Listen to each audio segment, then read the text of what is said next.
guys, Colonel Drakus again with another hobby update. Decided my army needed a little bit more heavy firepower, and I was looking around on Forge World trying to decide what I wanted, and came across the Leviathan Dread. Decided to go ahead and see about picking one up. I didn't want it to be all shooty or anything, so decided to go with the drill, the siege drill, and the storm cannon. So I just finished basing this guy up tonight. Been working a little bit more on painting.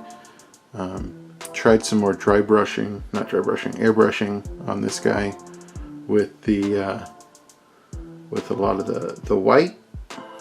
I airbrushed trying to get that smooth coat, and then I tried a new technique on the blue on the chest panels here and here, trying to get kind of a marbled effect on him. Not sure how well that's kind of coming out on the video here. Might be able to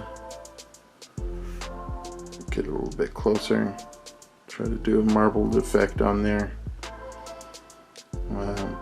Posted some pictures of this guy online, and people thought he was a Night Lord's dreadnought, thinking that was more of like a lightning or a storm kind of motif. But hey, that works too if that's what people like. And then again, I made another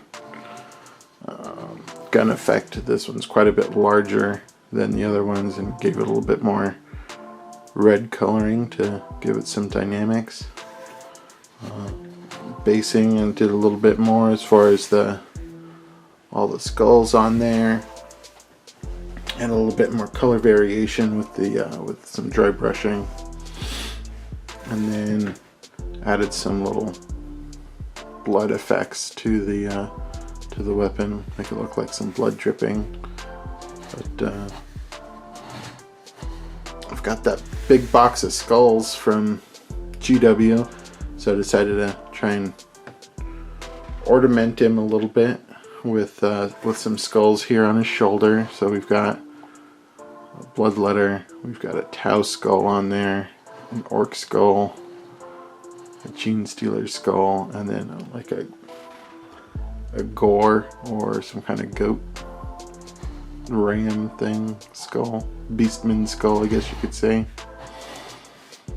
So not sure how dirty to make the feet. I just put some blood effects on there as he was kind of walking through.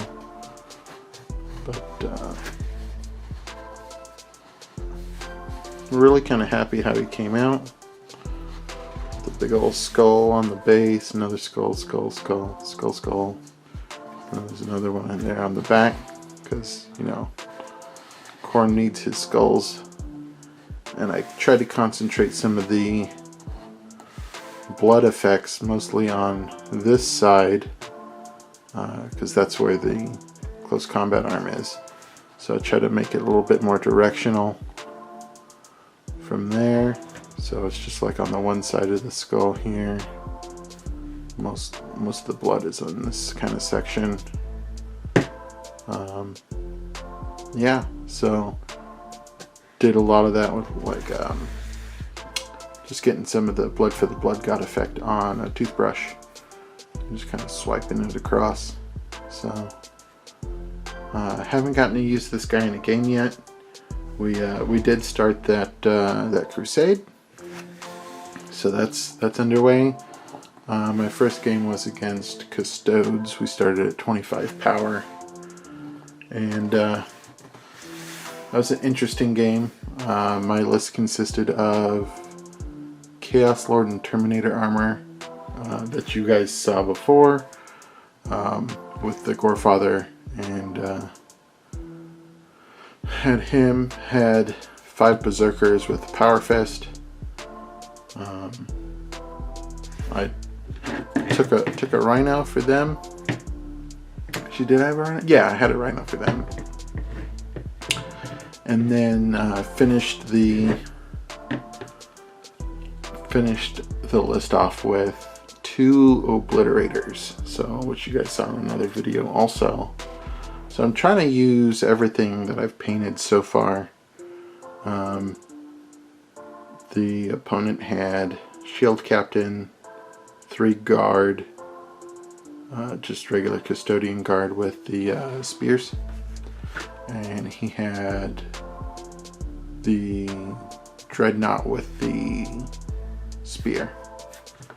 So real interesting game. Came down to my obliterators. The Lord did what he tried to do, was Apoplectic Frenzy up the board. Turn 1, I had first turn. He let's see, we shot the Dreadnought and I charged the Dreadnought with the Lord, with the Berserkers and the Rhino just kind of following up behind. And the Lord did a little bit of damage. The 2 obliterators did only a few wounds to the Dreadnought because they only rolled for 1 damage. And then my opponent interrupted, swiftly killed the Lord. So he didn't last a turn. Then they moved up, destroyed the Rhino. And then I charged in with the Berserkers and shooting with the Oblitz again. I think we killed the Dreadnought with the shooting. We killed the Shield Captain. And 1 Guard with the Berserkers. Then the Custodian Guard killed the rest of the Berserkers. And they were making their way over to the Obliterator. Obliterators were shooting at them. Ended up, I think turn 4, maybe? The Obliterators ended up charging 2 Custodian Guard and going into close combat. And I think it took another full turn, I think, for them to punch out the Custodian Guard. So we ended up winning that game, which was real close. I think I had 1 Obliterator left at the end, so it's like 1 Obliterator versus 1 Custodian Guard. So that was an interesting game.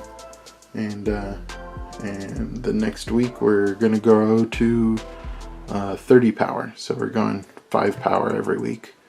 So let's see what we could do as far as some more games and keep the streak going. Alright guys, thanks for hanging out and listening to my little story here and looking at my Dreadnought.